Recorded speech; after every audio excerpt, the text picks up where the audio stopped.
திருவண்ணாமலை அருகே குடும்ப தகராறில் 4 கோடி ரூபாய் மதிப்பிலான சொத்து பத்திரத்தை கோவில் உண்டியலில் காணிக்கையாக முன்னாள் ராணுவ வீரர் ஒருவர் செலுத்திய சம்பவம் பரபரப்பை ஏற்படுத்தியுள்ளது.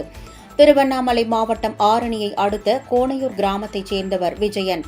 ஓய்வு பெற்ற ராணுவ வீரரான இவரது மனைவி கஸ்தூரி அரசு பள்ளி ஆசிரியையாக பணியாற்றி வருகிறார்.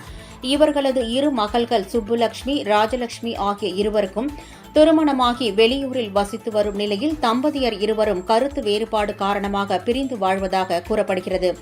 இதனால் விரக்தி அடைந்த விஜயன் கடந்த சில நாட்களாக படவேடு கிராமத்தில் உள்ள பிரசித்தி பெற்ற அருள்மிகு ரேணுகாம்பாள் கோவில் உண்டியலில் தனது 4 கோடி ரூபாய் மதிப்பிலான 2 வீடுகளின் பத்திரங்களை காணிக்கையாக செலுத்தியுள்ளார்.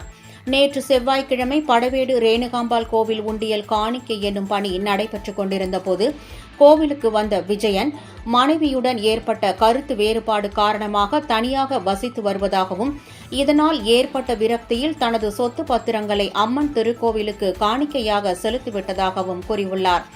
மேலும் தனது குடும்பத்தினர் தனக்கு கொலை மிரட்டல் விடுத்து வருவதாகவும் சொத்துக்கள் கோவிலுக்கு சேர வேண்டும் என்று விரும்புவதாகவும் அவர் தெரிவித்தார். இதுகுறித்து விஜயனின் மகள் மருத்துவர் சுப்புலட்சுமி கூறுகையில், தனது தாய் மற்றும் தந்தை இருவரும் சேர்ந்து சம்பாதித்து வாங்கிய சொத்துக்களை தற்போது மனநலம் பாதிக்கப்பட்டுள்ள தந்தை தங்களுக்கு தெரியாமல் கோவில் உண்டியலில் காணிக்கையாக செலுத்தியுள்ளார் என்றும் சொத்து பத்திரத்தை திருப்பித் தரக்கோரி கோவில் நிர்வாகத்திடம் மனு அளித்துள்ளதாகவும் தெரிவித்தார். கோவில் இணை ஆணையர் சிலம்பரசன் கூறுகையில், சொத்து பத்திரங்கள் ஆணையர் அலுவலகத்திற்கு அனுப்பப்படும் என்று தெரிவித்தார். இச்சம்பவம் அப்பகுதியில் பரபரப்பை ஏற்படுத்தியுள்ளது.